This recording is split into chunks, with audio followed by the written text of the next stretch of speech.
오늘도 우리 다음교회 함께 하신 여러분들을 환영하고 사랑하고 축복합니다. 우리 옆 사람에게 인사합시다. 메리 추석입니다. 메리 추석. 메리가 여러분 무슨 뜻인지 아시죠? 즐거운 이런 뜻입니다. 즐거운 추석 되세요. 이런 뜻인데요. 메리 크리스마스도 되지만 메리 추석도 됩니다. 여러분 즐거운 또 복된 주님과 함께하는 추석 되시기 바랍니다. 오늘 말씀의 제목은 내 안에 거하라 그리하면 이루리라. 내 안에 거하라 그리하면 이루리라 라는 제목으로 말씀을 전하겠습니다. 가수 박진영 씨가 유퀴즈에 또 나오셨더라고요. 그래서 제가 들어봤는데 짧게 봤습니다. 근데 그분이 그런 얘기를 하시는 거예요. 어른들에게서 배운 행복의 조건이라고 하면서 이제 어른들의 말을 인용했습니다. 어른들이 이렇게 하면 행복하다라고 얘기했는데 두 가지였어요. 첫 번째는 열심히 해서 자기 분야에 성공하는 거, 그걸 얘기하셨다고 그러고, 두 번째는 좋은 사람 만나서 가정을 꾸리는 것이라고 했다고 합니다. 그런데 자기는 그 얘기를 듣고서 자기는 어느 정도 다 이루긴 했는데 그럼 그게 다인가? 라는 생각을 했다는 거예요. 좋은 사람 만나서 가정 꾸리고 성공하는 거, 세상적으로 이게 다인가? 이런 생각이 들면서 막 의문이 왔다고 합니다. 그리고 이제 뭐라 그랬냐면 죽음이 찾아오지 않는가, 죽음이란 것이 찾아오지 않는가 언젠가는, 이런 얘기를 하면서 참 박진영이라는 사람이 보통 가수가 아니라 정말 철학적인 사고를 가지고 있구나라는 생각을 했습니다. 그러면서 뭐라 그러냐면 이 죽음이라는 게 언젠가 찾아오고 또 갑자기 죽을 수도 있고 또 언젠간 사람은 죽잖아요. 그런데 그 죽음을 언제까지나 이렇게 우리는 외면할 것인가. 보통 사람들이 죽음에 대해 생각을 잘 안 하기 때문에 그렇습니다. 천년 만년 살 것처럼 살아가는데 사실은 모든 인간은 죽는다는 것이죠. 그런 얘기를 막 하면서 자기가 사춘기가 왔다는 거예요. 이 죽음에 대한 이걸 어떻게 해결할 것인가. 그러면서 인생은 길이라고 할 수 있는데 그 시작길과 인생의 길, 처음 시작과 끝을 모르면 이 중간을 헤맬 수밖에 없다. 이런 얘기를 하더라고요. 그래서 저는 그 얘기를 들으면서 참 감사했어요. 사람들이 다 이렇게 인생길에 대해서 고민을 하는구나. 다 끝에는 뭐가 있는지 궁금하구나. 그렇게 고민 안 하는 사람도 있겠지만, 그렇게 저는 보면서, 근데 저는 예수 믿는 크리스찬이기 때문에, 사실 예수 믿는 크리스찬은 인생의 길을 아는 사람이죠. 인생의 끝에는 뭐가 있다는 것을 알고 있는 사람이에요. 우리는 끝에 정말 죽음이 있지만 그럼에도 우리는 예수를 믿기 때문에 그 죽음을 보지 않고 영원한 생명을 갖게 된 그런 사람이란 사실이죠. 그래서 저는 그 얘기를 들으면서 참 기쁘고 내가 크리스찬이란 사실, 하나님의 자녀가 되었다는 사실이 참 감사했습니다. 여러분, 세상에서 가장 큰 축복이 뭔지 아십니까? 바로 예수 그리스도를 믿고 그분의 자녀가 되고 천국에 들어가는 거예요. 여러분 믿으시기 바랍니다. 러시아의 대문호였던 톨스토이가 그런 말을 했죠. 인간이 하나님을 믿고 있다는 것보다 이 세상, 그런 사실보다 더 큰 행복은 이 세상에 없다라고 얘기했습니다. 제가 참 좋아하는 말이기도 하는데 그렇습니다. 여러분, 사람이 이 세상에 살면서 하나님을 알고 있고 그분을 믿고 있고 그분과 교제하고 있다는 사실이 얼마나 놀라운 일이에요. 그리고 그렇게 해서 이제 천국에 간다는 사실이 이것만큼 더 축복은 없다는 것이죠. 여러분, 그러므로 우리가 크리스찬으로서 정말 하나님께 감사해야 되고 그런 구원의 감격을 가지고 살면서 또 예수님을 알지 못한 사람들에게도 우리가 복음을 전해야 될 줄로 믿습니다.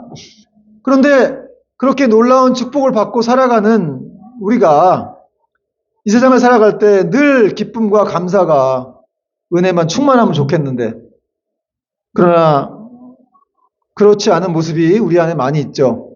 예수님 믿고 정말 축복받는 그런 삶을 살고 있지만 그럼에도 여전히 막 아무것도 아닌 일에 다투기도 하고 또 분노하기도 하고 낙심하기도 하고 그렇습니다. 다시 말해서 우리의 신앙생활에 기복이 있는 거예요. 그래서 세상을 살아가면서 좀 더 우리가 예수를 잘 믿을수록 인격도 잘하고 믿음도 성장하고 이랬으면 좋겠는데 그렇지 않은 모습들이 발견이 되는 것이죠. 그럴 때마다 참 낙심을 하게 되고, 이렇게 얘기하는 저도 참 부끄러운 면이 많이 있습니다. 그렇다면 여러분, 이런 모습들을 우리가 어떻게 해결할 수 있을까? 오늘 성경은 그걸 얘기해 주고 있어요. 어떻게 해결할 수 있는가? 오늘 말씀을 보면 살펴보겠습니다.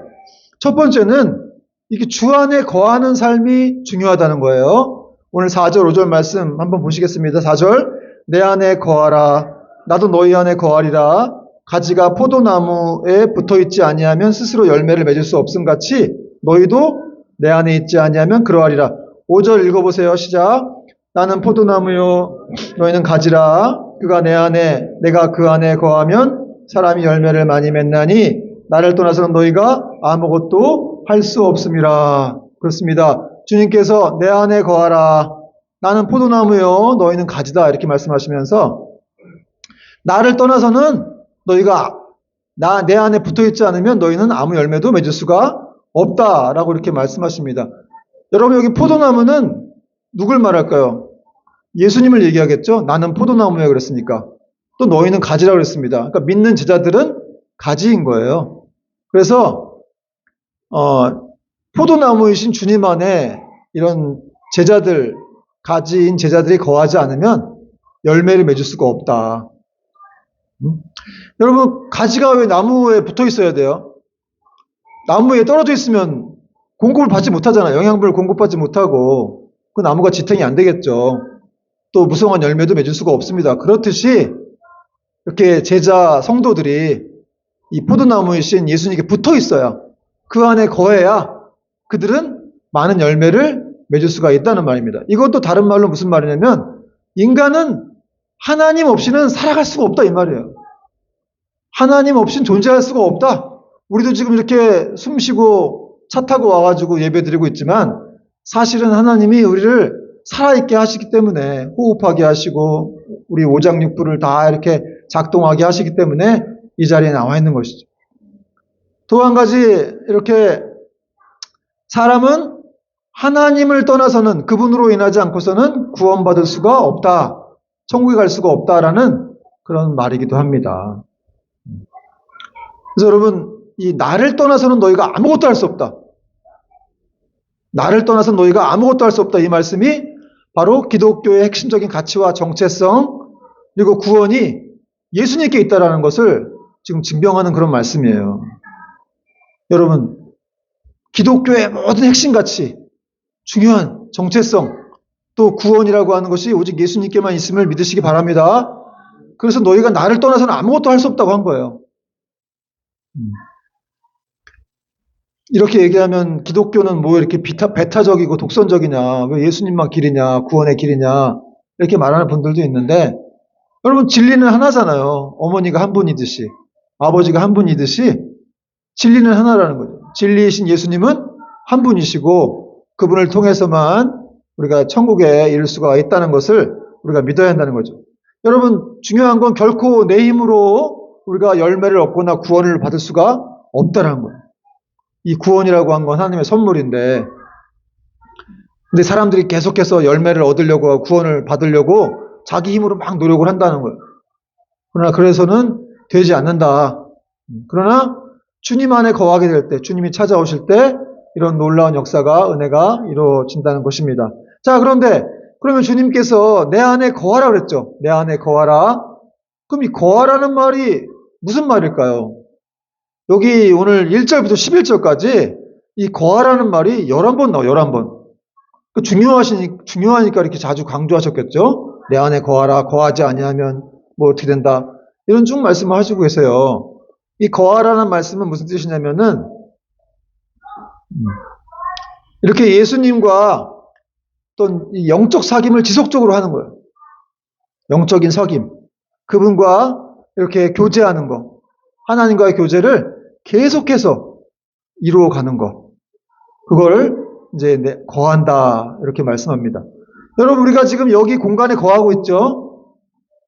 근데 우리가 지금 사귐이 있는 건 아니잖아요. 여러분이 저하고 우리 집에 살면서 밥 먹고 막 자질구레한 삶도 막 나누고 막 이렇게 뭐 그러진 않잖아요.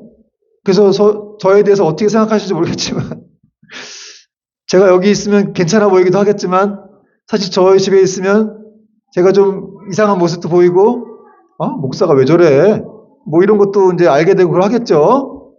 그렇듯이 그런 걸 다 아는 거, 주님과의 관계도 그렇듯이 그렇게 이렇게 서로 막 격렬한 생명 속에서 뭐가 나누어지고 또 말씀과 기도 가운데 그렇게 주님과 막 동행이 이루어지는 서로 주고받고 하는 뭔가 이렇게 어떤 그런 과정들, 교제, 그게 사귐이라고 하는 거예요. 그러니까 그냥 교회에만 와서 이렇게 앉아 있는 정도는 사귐이라고 할 수 없고 예수님과 막 그렇게 막 서로 막 그냥 티격태격하고 하는 그런 모습들이 마치 부부처럼 서로 그래서 깊이 알아가는 것처럼 그런 과정이 바로 사귀는 과정이라는 것이죠. 그런데 내 안에 거하라 가지가 포도나무에 붙어있지 아니하면 이랬는데 사실 우리는 지금 예수 믿는 사람이라고 한다면 사실은 예수님께 붙어있는 사람은 맞아요. 떨어져 있는 건 아닙니다. 내 안에 거하라고 했지만 이거는 이제 예수님 믿지 않는 아직 믿지 못하는 사람들한테 거하라고 하신 거고 우리는 지금 예수님 안에 거해 있어요. 예수님께 붙어 있다는 거죠. 예수님 믿는 사람들은 예수님께 붙어 있는 거예요. 그런데 가끔 우리가 이렇게 예수님께 안 붙어 있는 것처럼 느껴질 때가 있죠. 뭐 우리가 어떻게 시험 들어가지고 막 화를 확 냈다든지 어떤 사람이랑 감정 싸움을 일으켜가지고 막 내가 먼저 막 뭔가 분노를 했다든지 막 뭐 욕을 했다든지 이러면은 갑자기 막 낙심이 확 오면서 나는 예수 믿는 사람 맞나? 나는 구원받은 사람 맞나? 예수 안에 있는 사람 맞나? 나 같은 사람이 그런 식으로 막 생각을 할 때가 있어요. 내가 정말 예수님께 이렇게 붙어 있는 사람 맞나? 이런 생각을 할 때가 있는데 여러분 예수님께 붙어 있지 않으면 예수님 안에 거하고 있지 않으면 그런 생각을 할 수가 없어요. 마음이 찔리고 막 내가 이러면 안 되는데 왜 이렇게 예배에 은혜가 안 되지? 말씀이 안 들리지? 나 이렇게 말씀 안 읽지? 나 기도 왜 이렇게 안 하지? 요즘 왜 이렇게 나 짜증나고 힘들지? 이렇게 생각하는 것들이 다 우리 안에 성령님이 거하시기 때문에 일어나는 일들이라는 거예요. 그러니까 여러분은 예수 믿는 예수님을 주님으로 고백했다면 다 주님께 붙어 있는 거라고 믿으시기 바랍니다. 그런데 그렇게 생각하게 만드는 건 사실 우리 옛사람이라는 거예요. 우리가 예수 믿기 전에 죄 가운데 거하고 있을 때 그렇게 죄 속에 거하고 있을 때 그 옛사람이 나를 예수님으로부터 이렇게 분리되어 있는 것처럼 생각하게 한다는 거예요. 계속 마귀가 속여요. 너는 예수님 자녀 맞아? 너 그렇게 갖고 구원받을 것 같아? 뭐 이런 식으로 속입니다. 어쨌든 뭐 그래서 우리가 예수님께 붙어 있긴 하지만 그러나 정말 그분과의 깊이 있는 사귐을 사귀고 있다라고 할 수는 없기 때문에 그렇게 주님과 더 깊이 붙어 있기 위해 사귐을 사귀기 위해서 중요한 건 뭐다? 이렇게 예배 시간에 예배 통해서 말씀을 듣는 거하고 또 여러분이 집에서 성경 말씀을 보고 기도하는 시간이 중요하다는 거죠. 그런 걸 통해서 주님과 교제할 수가 있기 때문입니다. 그런 자에게 주시는 축복이 또 있어요. 7절 말씀 같이 한번 읽어봅시다. 7절 시작. 너희가 내 안에 거하고 내 말이 너희 안에 거하면 무엇이든지 원하는 대로 구하라. 그리하면 이루리라. 여기 내 말 또 구하라 이런 말이 말씀과 기도라는 그런 뜻이에요. 그러니까 여러분 참 말씀 좋죠. 무엇이든지 원하는 대로 구하라. 그리하면 이루리라. 응? 하나님께 무엇인지 기도하라는 거예요. 다 이루어주겠다. 근데 전제가 있어요. 말씀과 기도가 있을 때, 네가 내 안에 거할 때, 네 안에 내 말씀이 충만할 때, 나를 네가 맨날 묵상하고 나를 읽고 또 나로 인해서 네가 사로잡혀 있을 때, 그때 너는 기도하면 내가 다 이루어주겠다는 거예요. 여러분 그렇게 말씀으로 충만해진 사람이 인간의 욕심을 구할까요? 뭐 자기 필요한 건 구할 수도 있겠지만 정말 말씀으로 충만해진 사람은 그렇게 욕심대로 구할 수는 없어요. 하나님의 뜻대로 구할 수밖에 없겠죠. 그러니까 더 응답이 잘 되는 거예요. 물론 우리가 일용할 양식도 구하라고 하셨기 때문에 우리의 필요도 구해야 하지만 그러나 이렇게 말씀에 사로잡힌 사람들은 정말 하나님 나라를 구하고 또 이 땅에 예수님 믿지 않는 사람들이 많다면 그런 분들이 예수님 믿게 해주세요라고 기도를 할 수밖에 없어요. 말씀에 충만하면 그렇습니다. 그리고 그렇게 말씀이 충만해지면 다 이길 수가 있죠. 어떤 것도 이길 수가 있어요.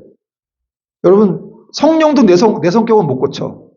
하나님도 내 성격은 못 고칠 거야. 이런 사람도 있어요. 까불면 안 됩니다. 진짜 까불면 하나님께 혼납니다. 여러분 하나님 못 고치는 게 어디 있어요. 하나님이 정말 이렇게 얼마나 사실은 엄청나게 사랑의 하나님이시지만 엄청나게 무서우신 분이기도 해요. 그냥 우리를 그냥 이렇게 툭 치면 그냥 우리는 그냥 쓰러져 죽을 수밖에 없는 그런 우리 피조물들이고 그런 창조자 하나님이신데 여러분 그런 하나님이 우리에게 역사하시고 마음만 먹으시면 뭐 못하실 게 뭐가 있겠어요. 그래서 여러분 말씀에 능력이 있다.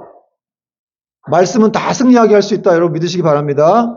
여러분 강원도 횡성군 쪽에 십자가 선교회라는 그런 단체가 있다고 그래요. 교회라고도 하는데 여기 이제 이곳에 이 담임하시는 목사님이 계신데 앞을 보지 못하시는 안일권 목사님이란 분이 이 십자가 선교회를 담임하고 계세요. 근데 여기가 어떤 곳이냐? 여기는 이 전국이 아니죠. 국내외에서 각종 중독에 걸려있는 사람 다 모여가지고 매일마다 말씀을 공부해가지고 그렇게 그 중독을 치유하는 그런 곳이라고 해요. 십자가 선교회. 여러분, 어떤 중독이 있으십니까?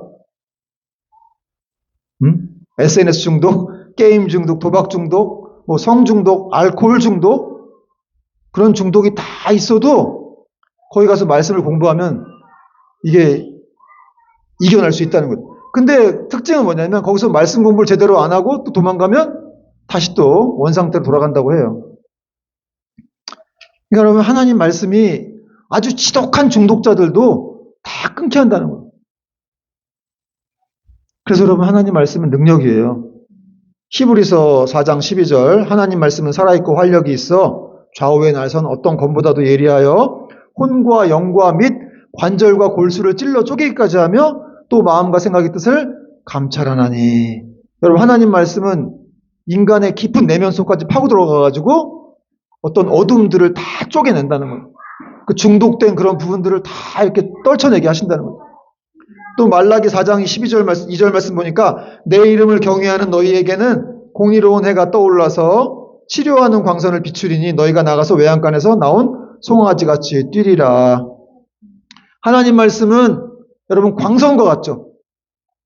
그래서 레이저로도 요즘 치료하는 수술이 있는데 하나님 말씀은 광선이에요.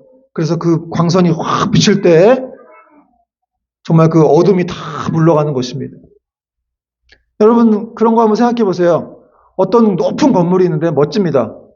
아주 아름다운 건물이에요. 그런데 그 건물 뒤에는 그늘이 져 있어요. 이렇게 그늘이 져 있어가지고 거기에는 막 곰팡이도 있고 그 앞에서 볼 때는 굉장히 화려하고 멋진 건물인데 그 뒤쪽은 막 어두운 거예요. 그런데 해가 이렇게 중천에 떴다가 옆으로 옮기면서 그 어두운 곳을 다 비칠 때 거기 있던 곰팡이라든지 뭐 쥐라든지 각종 벌레들 더러운 것들이 다 어두운 골목에 사라지는 것이죠. 빛이 비치니까.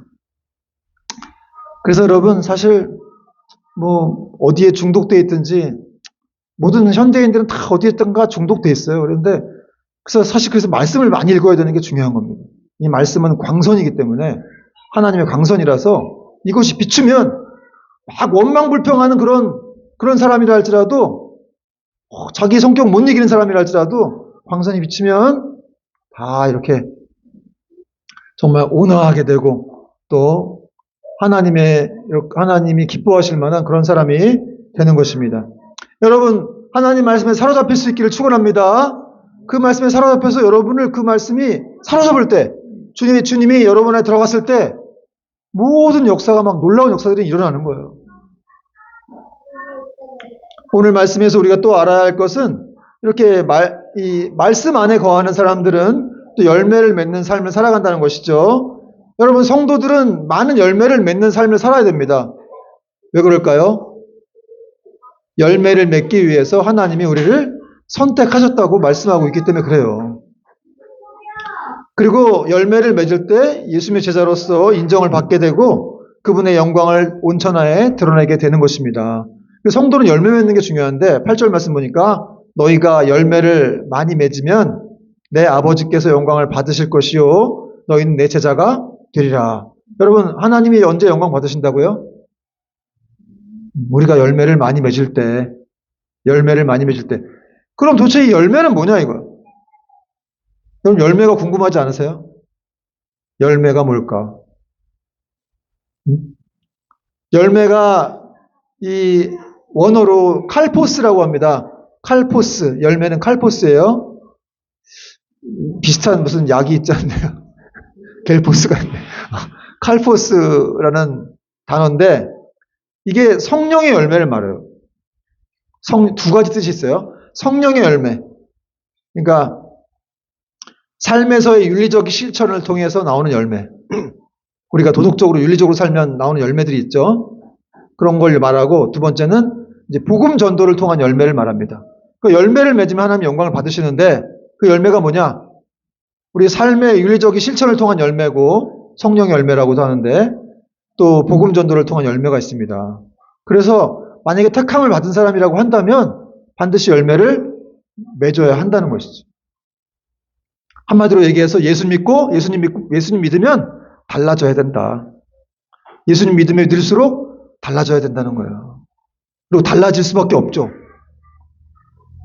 어제보다는 더 나은 오늘이 있고 또 오늘보다는 더 나은 내일로 갈 수가 있는 건데 이런 말씀 들으면 막심되는 사람도 있을 거예요.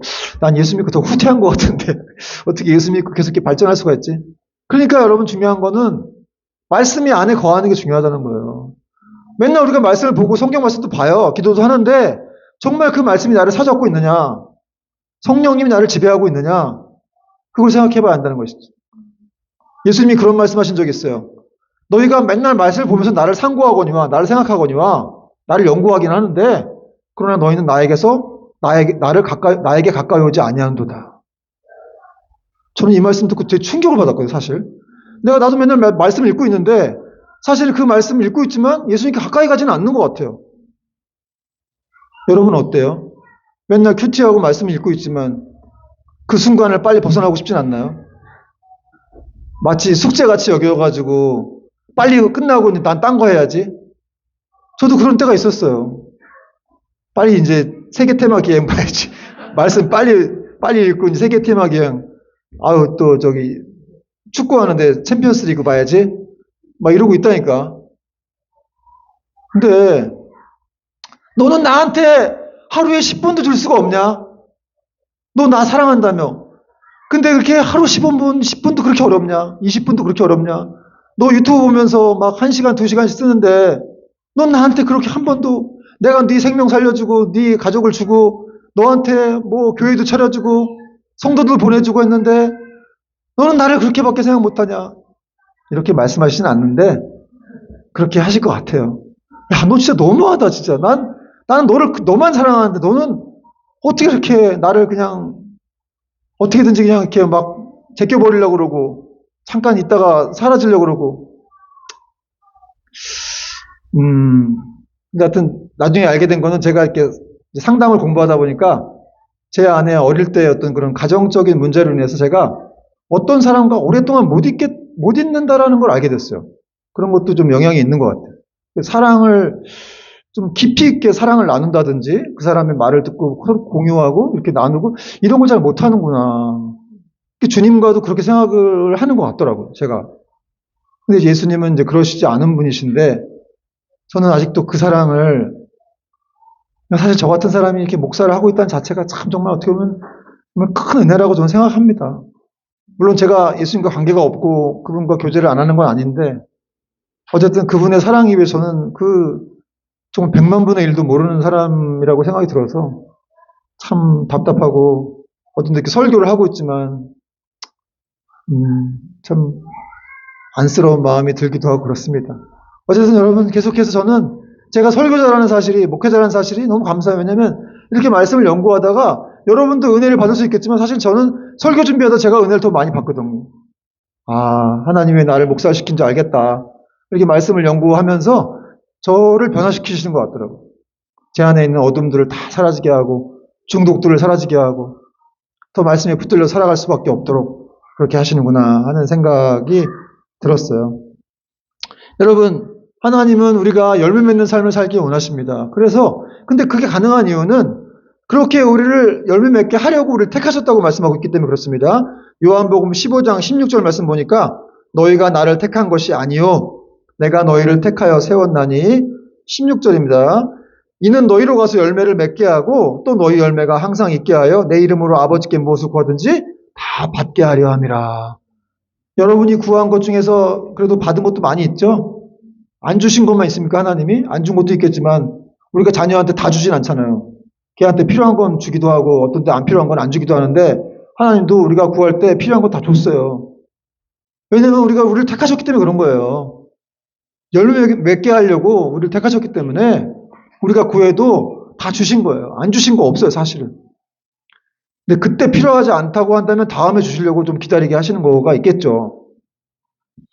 여러분, 하나님 우리가 열매를 맺게 하시길 원하는데 우리는 계속해서 어린아이와 같은 상태에 머물기를 그냥 그걸 즐기고 있다든가 라고 할 수 있다든가 아니면 계속해서 뭔가 그냥 주님과 더 발전하려는 마치 아주 오래된 연인들처럼 나는 너에 대해서 다 알아. 그 대화도 없어지고 연인들 간에 부부 간에도 그렇죠. 그런 식으로 우리 주님과 교제를 할 수도 있다는 거예요. 20년, 30년 신앙생활 했으면 뭐 많이 알겠죠. 근데 사실 머릿속에 든 지식이지만 사실 하나님은 매일 새로우신 분인 거예요. 우리가 날마다 매일 아침마다 눈을 뜨고 또 새로운 삶을 살아가고 있지만 그게 다람쥐 쳇바퀴 도는 것처럼 느껴질 수 있지만 사실은 하나님은 우리에게 매일 새로운 삶을 주시는 거예요. 우리도 그렇게 생각을 해야 됩니다. 내일이라는 시간은 당장 지금 1시간 후에도 어떤 일이 벌어질지 모르죠. 그게 하나님의 시간이기, 미래는 하나님의 시간이기 때문에 우리는 알 수가 없어요. 그냥 주어지는 만큼 살아가는 거고, 다 주어지는 거 다 선물이라고 하는 그런 개념으로 우리는 받아들여야 한다는 거죠. 그래서 감사만이 있을 뿐이에요, 사실은. 그래서 주님과의 관계도 그분이, 아침에 눈을 뜨면은 여러분, 오늘 주님은 또 나한테 어떤 말씀하실까? 또 어떤 놀라운 은혜를 주실까? 이런 감격과 기대 속에 살아가야 한다니까요. 또 오늘은 누구를 만나서 어떤 일이 벌어질까? 정말 오늘 기대된다. 근데 일어나자마자 짜증이 확 나고 막 눈뜨기도 싫고 막 오늘 그냥 오늘 또 교회 가야 되는구나. 주여. 죄송해요. 교회를 또 기쁨으로 오시는 분들이 있죠. 오늘 또 회사 가야 되는구나. 그냥 오늘 어떻게 살아야 되나. 이렇게 생각하는 분들이 있는데 이건 하나님 앞에 큰 실수하는 거고 정말 큰 죄를 짓는 거예요. 여러분, 날마다의 삶이 그냥 사실 선물이에요, 선물. 인생은 선물이에요. 말기암 환자가 돌아가시면서 인생은 선물이라고 그랬다고 하는데, 그 말이 너무 와닿더라고요. 당장 내일 죽는데, 그리고 그동안 살아왔던 모든 것들이 다 선물로 느껴졌겠죠. 여러분, 하나님은 우리가 그렇게 하나님과 교제하고 기쁨 가운데 살면서 열매를 맺기를 원하시는 거예요. 그 열매를 통해서 또 하나님의 영광을 받으시는 것이고, 또 우리 열매를 통해서 많은 사람들이 기쁨을 누리게 되는 것이죠. 그러니까 크리스찬이라고 하는 존재는 보통 사람이 아닌 거예요. 주변 사람들에게도 영향을 미치고 또 하나님께도 기쁨을 드리고 또 그가 기도하는 것들을 하나님 들으셔서 또 열매를 맺게 하시고.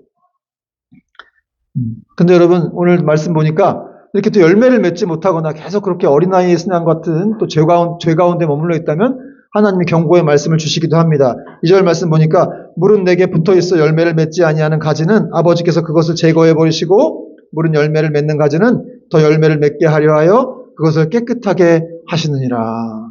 여러분, 열매를 맺지 아니하는 가지는 제거해 버리신다. 이게 원어로 보면 좀 심판되는 그런 단어예요. 심판하신다는 단어인데, 근데 뭐 사실 예수 믿는 사람은 한 번 구원은 영원한 구원이라고 여러분 믿고 있죠. 그러니까 그런 식으로 해석하기보다는 이게 가지치기라고 할 수가 있어요. 여러분, 농부가 포도나무를 살리기 위해서 어느 죽어있는 나무 가지가 있다면 그걸 가지치기 해버리죠. 왜냐하면 다른 가지에까지 다 영향을 미칠 수가 있기 때문에 그렇습니다. 그래서 가지치기를 하는데 우리 삶에도 하나님이 우리를 살리기 위해서 우리에게 더 많은 열매들을 맺게 하시기 위해서 우리 삶에도 가지치기 하신다는 거예요.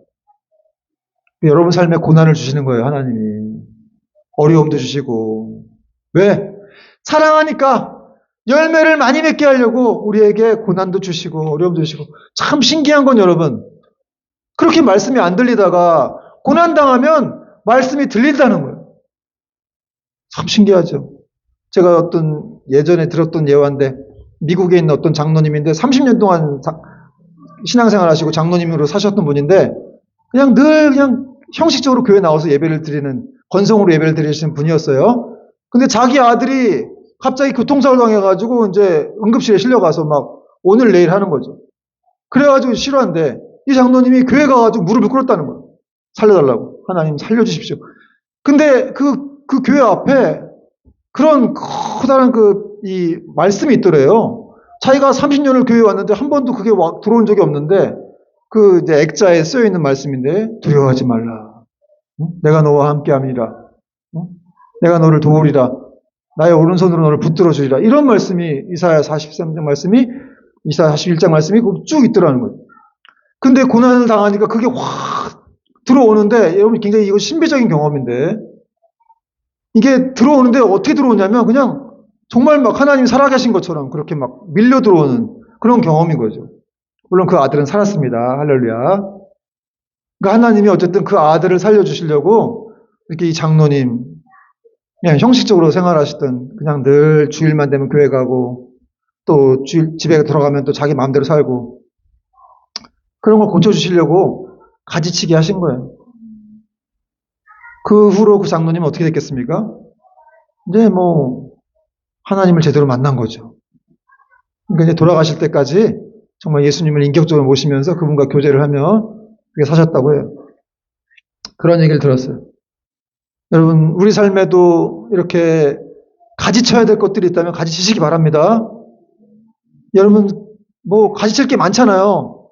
제가 오늘 우리 김대선 집사님 얘기 들으면서 참 감동을 받았는데 우리 김대선 집사님이 굉장히 그 분말 커피를 좋아하셨는데 그거를 아니 하루 12개를 드셨는데 그걸 다 끊으셨다는 거예요.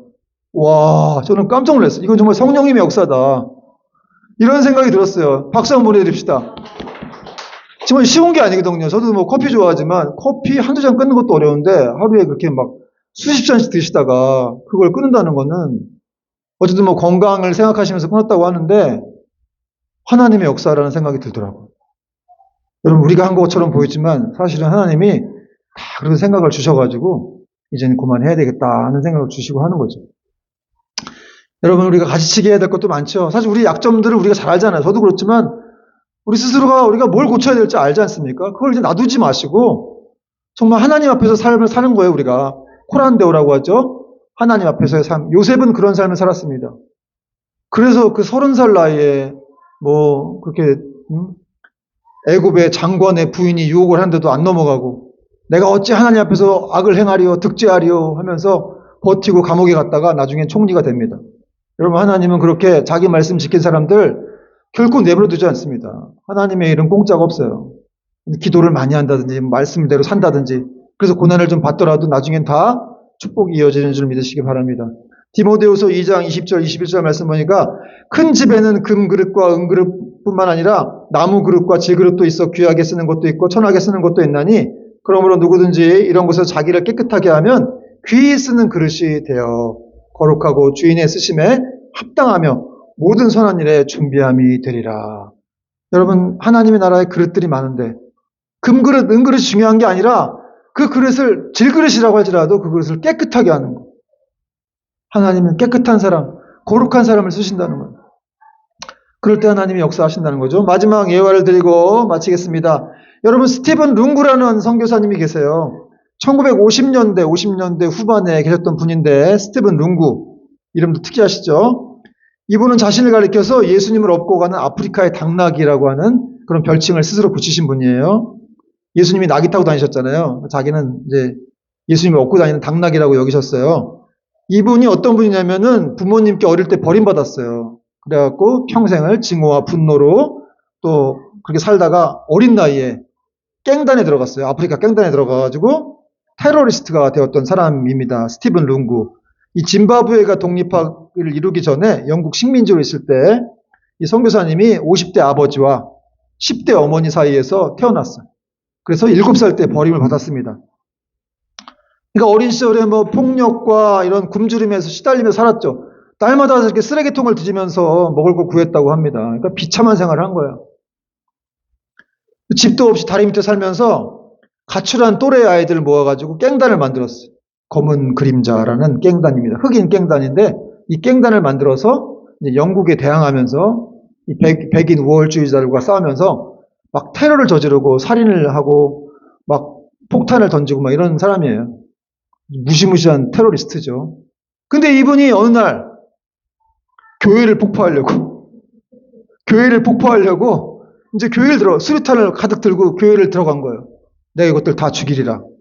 그래서 수류탄을 던지려고 하는데 그 순간 하나님의 말씀이 임한 거예요, 자기한테. 그분의 표현에 의하면 그럼 하나님의 말씀이 임했다고 하더라고요. 성령님이 임하신 것이죠. 그래갖고 막 그 자리에서 막 떼굴떼굴 구른 거예요. 그럼 막 자기 삶을 회개하면서 막 그냥 막 울고불고 막 그런 난리가 진짜 성령님의 역사가 막 있었던 것 같아요. 그 증오와 분노가 가득한 사람이죠. 다 죽이겠다고 교회를 들어갔는데 그 교회에서 하나님이 자기를 만나주신 거예요. 마치 사도 바울처럼.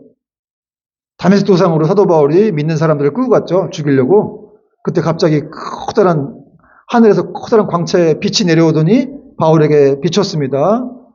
사울아 사울아 네가 어째 나를 핍박하느냐. 누구시니까 했더니 나는 네가 핍박하는 예수라 그랬습니다. 그런 식으로 자기만 이렇게 이 스티븐 룽구 선교사님이 하나님 만난 거예요. 그래서 이분이 삶이 달라졌죠. 그래가지고 성경을 막 읽었어요, 이분이. 읽다 보니까 예수님께서 어떤 분이신지를 깨달은 거예요. 정말 예수님이 이 세상에 오셔서 가난하고 헐벗고 굶주리고 외로운 사람들의 친구가 되어주시고 그러한 삶을 사셨다는 것을 보고 나서 예수님이 내 처지를 잘 알고 계시겠구나 라는 생각을 하면서 굉장히 막 눈물로 회개하고 이제 다른 삶을 살게 됩니다. 그리고 신학교에 들어가서 이제 선교사님들의 도움을 받아서 이분이 이제 아프리카 선교에 속해가지고 영국, 뭐 캐나다, 뭐 어디 아시아 등지에 다 가서 복음을 전하는 예수님을 전하는 그런 선교사님이 되었는데 그래서 자기는 아프리카의 당나귀다. 예수님을 태우고 다니는 당나귀다라는 그런 표현을 하셨습니다. 그분이 이런 고백을 했습니다. 하나님께서는 부모에게 버려져 온갖 증오와 분노, 폭력으로 뒤덮은 저의 인생에 찾아오셔서 저에게 새로운 삶을 살게 하셨습니다. 저를 버린 어머니와 아버지를 모두 그리스도인으로 변화시키셨으며 저를 통해 수많은 가정이 회복되고 하나님께서는 가정이 회복되고 견고해지게 하셨습니다. 세상은 저에게 증오와 공포와 죽음을 가져다 주었지만 하나님께서는 기쁨과 사랑과 행복을 주셨습니다. 세상은 저를 버림받은 자라고 손가락질하며 저로 하여금 부모님을 증오하게 했지만 하나님은 저의 부모님까지도 예수님을 전하는 전도자로 변화시켜 주셨습니다. 평생 예수 그리스도만 전하는 인생으로 하나님께 붙들려 행복한 전도자로 주님께 영광 돌리는 삶을 살겠습니다. 여러분, 정말 이렇게 한 사람의 인생에 말씀이 임한다고 하는 것이 얼마나 놀라운 일인지, 얼마나 한 인생을 바꾸게 되는 것인지 우리가 정말 살펴볼 수가 있게 됩니다. 여러분, 테러리스트가 말씀이 임하고 성령님이 임하자 완전히 달라져갖고 정말 놀라운 선교사님이 된 거예요. 이분을 통해서 많은 사람이 구원받게 된 것입니다. 여러분, 또 이렇게 말씀이 임하면 이 선교사님처럼 회개하게 돼요. 회개를 합니다. 내 삶에 대해서 내가 회개할 게 뭐가 있지? 이런 분들은 아직 예수님을 정확히 못 만난 거예요. 그분 앞에서 우리가 서봐요. 그 빛 앞에 서면 우리는 얼마나 그 압도적인 그 영광과 빛 앞에 우리는 초라하고 내가 죄인이라는 것을 알 수 있겠죠. 저도 목사지만 그분 앞에 선다면 얼마나 제가 두렵겠어요. 그럼에도 불구하고 제가 예수님을 믿고 있다는 이유만으로 그렇게 다 심판대를 통과해서 천국에 이르게 되는 그런 삶이 되지 않겠습니까?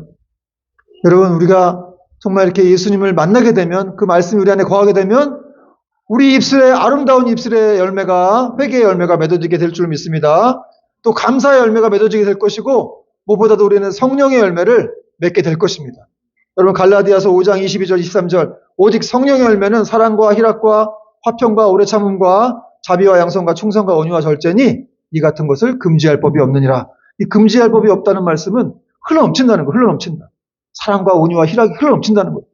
성령님을 통해서. 여러분, 우리 힘으로 쥐어 짜내가지고 사랑하려고 그러면 사랑할 수가 없어요. 그래서 우리한테 성령님을 주신 거예요. 성령과 동행하라. 내 말씀을 읽으면서 나를 묵상하고 기도할 때 너는 이길 수 있는 힘을 얻게 될 것이다. 나는 그리고 너를 지키고 보호할 것이다. 내가 영원토록 너와 함께하리라 라고 오늘 주님은 말씀하시는 것입니다. 오늘 주님 말씀하십니다. 내 안에 거하라. 내 안에 거하라는 거예요. 나를 떠나서 너희가 아무것도 할 수 없다. 또 한 주도 이 말씀 붙들고 또 예수 그리스도의 이름으로 승리하는 저와 여러분 될 수 있기를 주님의 이름으로 축원드립니다. 아멘. 찬양하겠습니다.